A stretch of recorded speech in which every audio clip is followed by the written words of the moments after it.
4 months ago nang una nating ma-featured ang batang future 7-footer na si Andwill Yap. Kaya kamusta na nga ba ang batang to ngayon?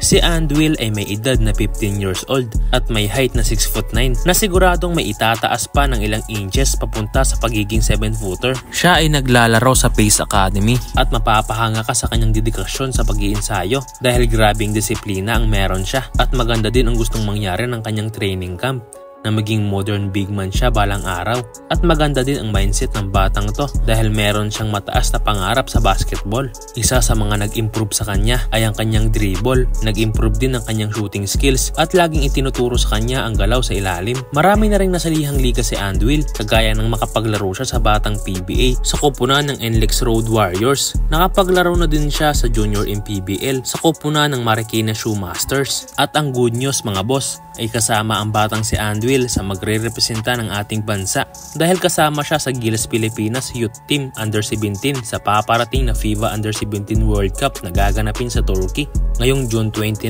to July 7 at ang makakalaban nila dito ay ang bansang Puerto Rico, Lithuania at Spain. Kaya puspusan na ang pag-iensayo ng mga player. Hindi man mabigyan ng maayos na playing time ang batang si Andwill ngayong paparating na FIBA ay ayos na rin yan dahil nakasama na din naman siya sa mga training ng batang Gilas na magandang experience para sa kanya. At tignan naman natin mga boss ang kanyang mga highlights at kayo na ang bahalang humusga mga boss sa batang si Andwill.